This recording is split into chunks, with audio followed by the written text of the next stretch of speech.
Salut, c'est Cindy, contente de vous retrouver pour une nouvelle vidéo. Alors aujourd'hui, je vous propose un book haul parce que oui, il me manquait de livres à lire dans ma bibliothèque. Non, hein, c'est n'importe quoi. Mais que voulez-vous, j'ai du plaisir à acquérir de nouveaux livres et j'ai également du plaisir à vous les présenter. Donc, pourquoi pas? Ces livres, imaginez-vous donc qu'il y en a certains que j'avais reçus à Noël et que je ne vous avais pas encore présentés. Et il y en a d'autres que je me suis procurés en librairie de livres usagés, comme à mon habitude. Donc, allons-y tout de suite. J'ai 15 romans à vous présenter aujourd'hui. Donc, le premier, c'est un auteur que j'ai découvert l'année passée avec son livre « Leur enfant après eux » que j'avais adoré, Nicolas Mathieu. Donc, cette fois-ci, je vais lire Connemara de Nicolas Mathieu, vous l'aurez compris. Alors ici, on est avec deux personnages. On a Hélène qui va bientôt avoir 40 ans. Et Hélène, elle a tout l'air d'avoir une vie parfaite. Elle a 2 enfants, une belle carrière, une belle maison. Et pourtant, elle ressent une espèce de vide intérieur, une sensation d'avoir gâché sa vie. Et parallèlement, on a un homme, Christophe, qui, de ce que j'ai compris, est dans les mêmes âges qu'Hélène parce qu'ils ont grandi ensemble dans la même ville. Et Christophe, c'est tout l'opposé de Hélène. C'est un peu un espèce d'adolescent dans un corps d'homme, c'est-à-dire qu'il prend encore de la drogue, ses amis, les soirées entre amis font encore partie prenante de sa vie. Et il a un travail très ordinaire. Il vend de la bouffe à chien. Et donc, tout laisse croire qu'il a une vie un peu ratée, mais pourtant, il est heureux. Donc, j'aimais vraiment l'idée de mettre en parallèle 2 adultes du même âge. Un qui a l'air d'avoir une vie parfaite, l'autre qui a l'air, selon ce qu'on s'attend d'un adulte, a l'air d'avoir une vie ratée et pourtant l'une est malheureuse et l'autre est heureux. Donc, puis en plus avec la plume de Nicolas Mathieu, franchement, j'ai très hâte de découvrir ce livre. Le prochain livre, c'est aussi une autrice que j'ai lu l'année passée avec son livre La Sentence qui était justement sorti en 2023. Louise Erdrich, et j'avais beaucoup aimé sa plume. Par contre, j'avoue que l'histoire dans La Sentence m'avait pas tant captivée. Mais j'avais demandé à Louise Giraud-Taylor, qui, elle, je sais, a presque tout lu, elle a peut-être même tout lu de Louise Erdrich, et elle m'avait recommandé La chorale des maîtres bouchers. Donc, dans ce livre, on est en 1918 avec un soldat allemand qui vient tout juste de revenir du front et il veut tenter sa chance en Amérique. Donc, en effet, il part en Amérique et il va se retrouver dans le Dakota du Nord où il va faire venir sa femme et ses enfants. Et là, il va ouvrir une boucherie et il va aussi fonder une chorale en souvenir de celle des maîtres bouchers où chantait son père. Donc, ça me semble particulier comme histoire, mais franchement, j'ai bien hâte de découvrir ça. Et en fait, on va suivre l'histoire de cette famille entre les années 1920 et les années 1950. Ça a l'air franchement très bien.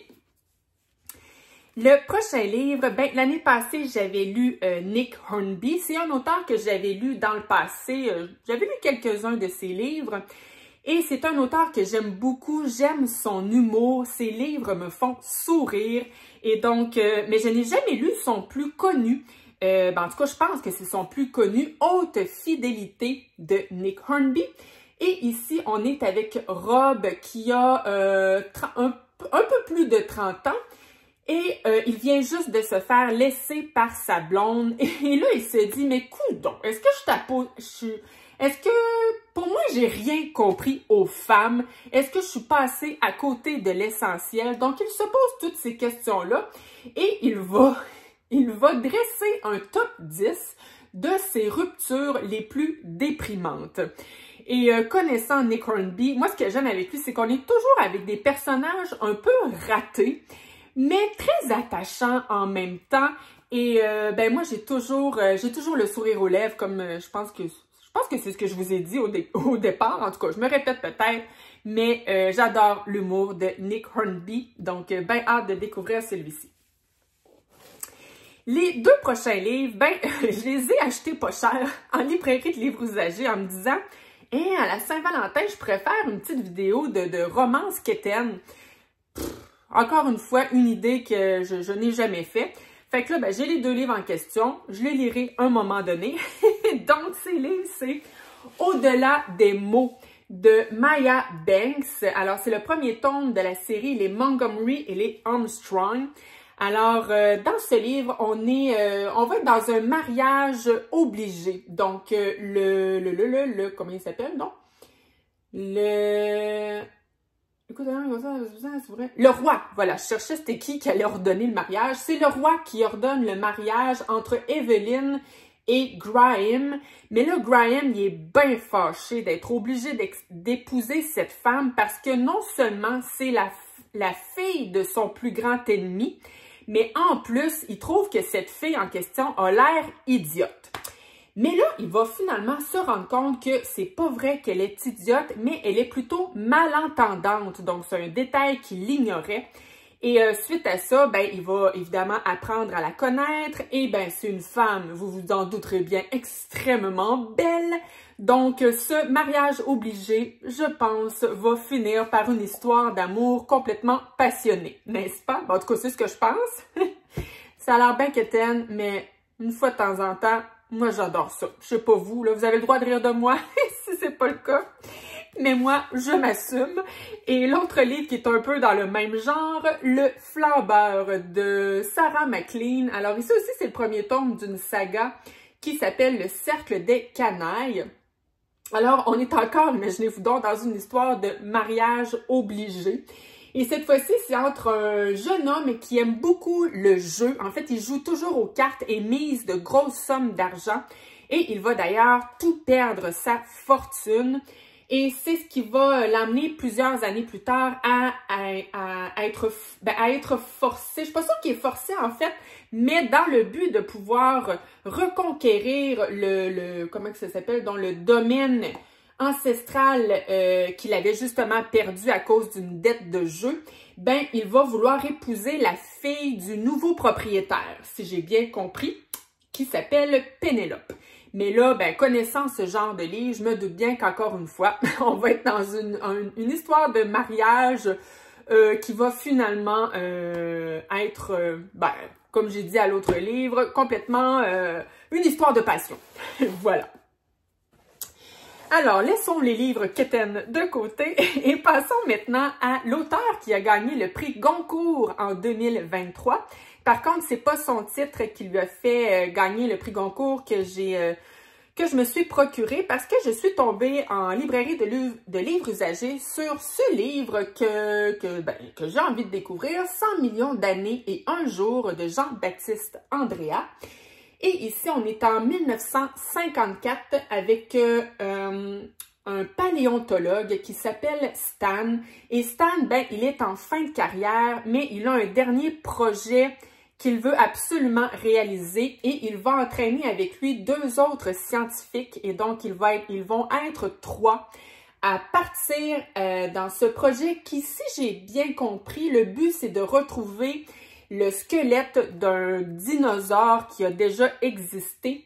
Et pour ce faire, ils vont devoir affronter le froid extrême et je pense qu'ils vont devoir escalader une montagne glaciale. Donc voilà, à suivre. Le prochain livre, c'est Logogriphe de Thomas Wharton.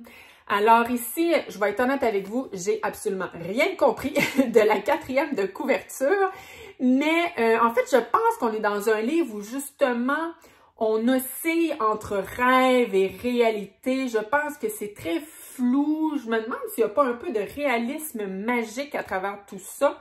Et je sais aussi que les livres prennent beaucoup de place dans ce livre.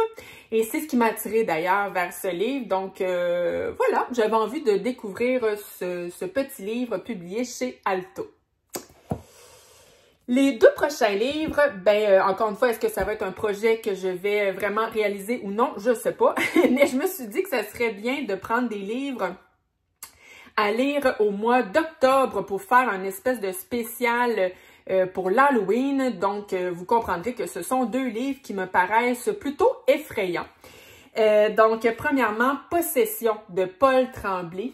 Alors, j'avais déjà présenté ce livre dans le cadre d'une pile à lire pour le Black November. J'avais à ce moment emprunté le livre à la bibliothèque, mais là, je l'ai trouvé en usagé, fait que je me suis dit pourquoi pas.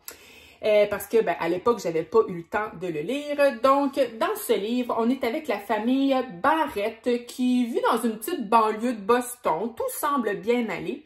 Jusqu'au jour où leur fille âgée de 14 ans va commencer à avoir des symptômes. En tout cas, ils pensent qu'elle souffre d'une étrange schizophrénie.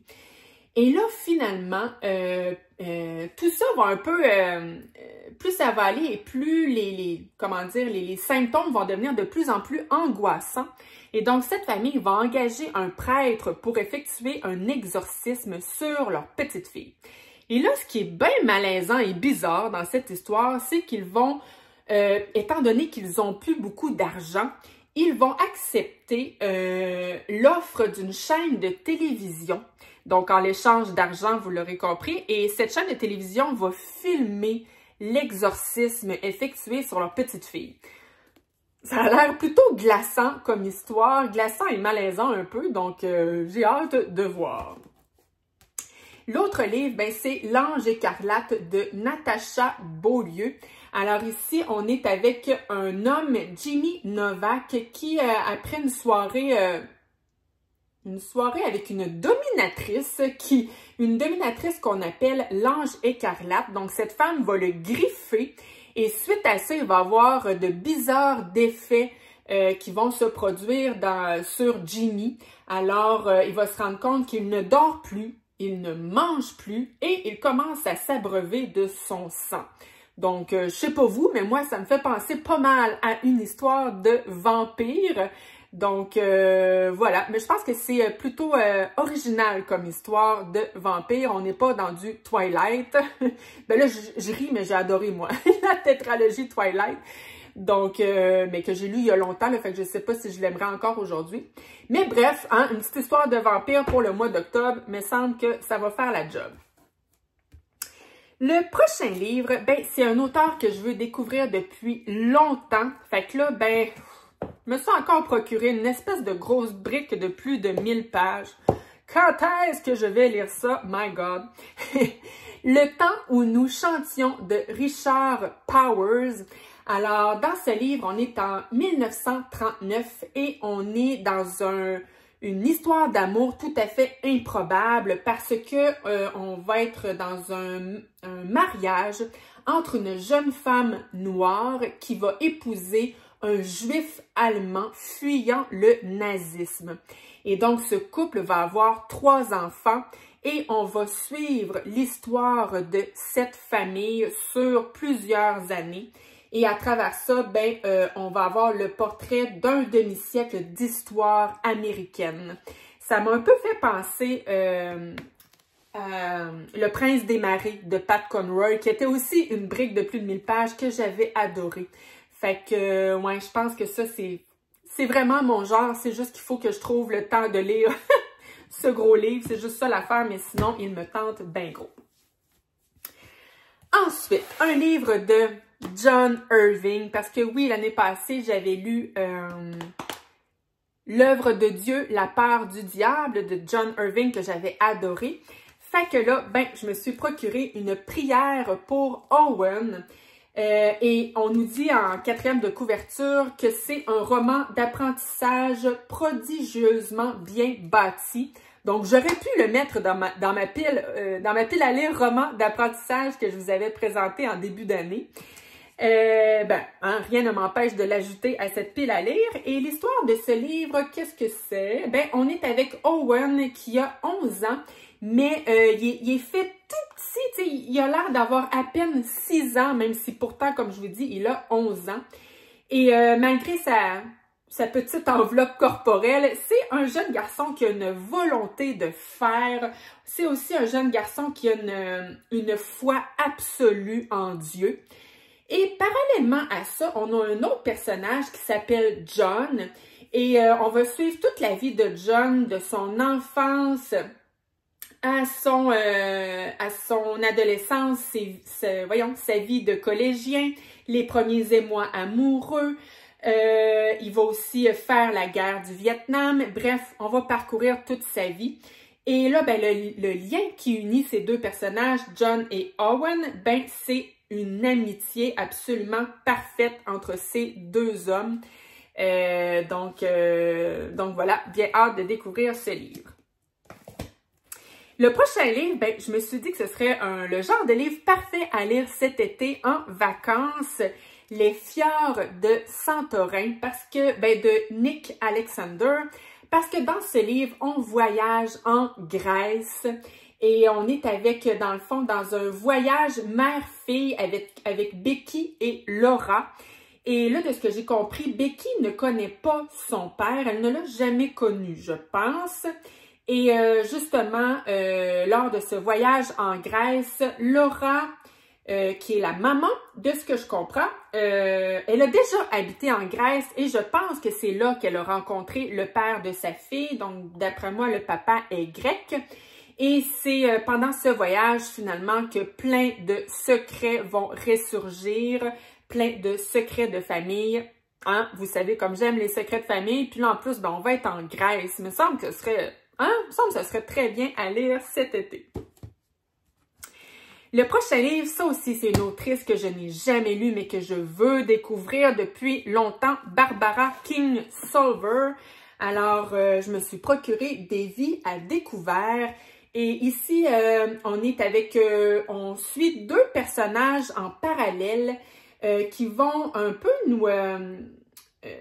et avec la vie de ces deux personnages, on va traverser... deux époques de profonds bouleversements aux États-Unis. Donc, on va être premièrement avec Willa en 2016, donc une femme qui est issue de la middle class, qui subit évidemment les revers de la crise économique, alors que Trump grimpe dans les sondages. Et on a aussi le personnage de Thatcher. Et avec le personnage de Thatcher, ben là, on est dans le passé, en 1871. Et elle, c'est une professeure de sciences qui est un peu brimée dans sa liberté parce que on est dans une société résolument conservatrice. Et là, ce qui unit l'histoire de ces deux femmes, c'est une maison dans le New Jersey qui menace de s'effondrer. Mais quel est le lien de cette maison avec ces deux femmes? Je ne sais pas. Est-ce que chacune d'elles vit dans la même maison, mais à une époque différente? Je ne sais pas trop, mais on est dans de la pure littérature américaine et moi, j'adore les gros romans américains. Donc voilà. J'aime la couverture. Je sais pas pourquoi, mais elle m'attire. Donc voilà. Le prochain livre, ben l'avant-dernier en fait, c'est Le bonheur à la queue glissante de Alba Faroud. Alors, je trouvais que ça avait l'air hyper touchant comme histoire. On est avec Dounia, qui est une femme de 75 ans, qui a quitté Beyrouth pour venir prendre racine au Québec. Mais Dounia, elle ne sait ni lire ni écrire et elle ne parle que l'arabe, donc elle ne comprend pas le français. Donc, elle laisse la parole à son mari ainsi qu'à ses enfants. Et donc, voilà, je pense qu'on va apprendre l'histoire de cette vieille dame, Dounia. Et donc, comme je vous dis, ben, je trouvais que ça avait l'air hyper touchant comme histoire. Finalement, le dernier livre que je vous présente, c'est un petit roman poche de Nora Roberts qui aurait fité justement parfaitement dans ma petite vidéo romance quétaine, que je n'ai jamais fait. Le rivage des brumes, donc c'est le premier tome de la saga des Donovan. Alors ici, ben, on est vraiment là, dans une romance à 100% avec le personnage de Nash, qui est un homme très solitaire. Je pense que lui-même pensait vivre le restant de ses jours seul, jusqu'au jour où il rencontre Morgana, aussi belle et envoûtante que son Irlande natale. Et donc, cette femme va l'attirer dans sa maison au bord de l'océan. Et ben, c'est là que va débuter cette romance, on s'en doute bien, puisque c'est un livre des éditions Harlequin. Ça va me rappeler des souvenirs de mon adolescence où je lisais les romans Harlequin de ma mère avec mon ami Véro. Hein? Ça va être le fun de retourner à cette époque. Donc, ben voilà qui complète mon book haul. Je me suis vraiment mal installée. En fait, j'ai changé de téléphone, puis j'ai plus le fil pour brancher mon micro. Donc là, j'essayais d'être proche de mon téléphone pour que le son soit bon, mais ça m'obligeait à être comme penchée tout le long. Je sais pas si ça paraissait, mais mettons que j'étais pas très confortable. Je vais essayer de m'arranger autrement la prochaine fois. Bon, bref, c'est ce qui termine la vidéo d'aujourd'hui. Merci d'avoir été là et on se retrouve la semaine prochaine avec aucune idée. Avec quelque chose. On verra quel concept. Peut-être un bilan lecture si j'ai assez le temps de lire d'ici là. Mais voilà. Merci et à la prochaine. Bye!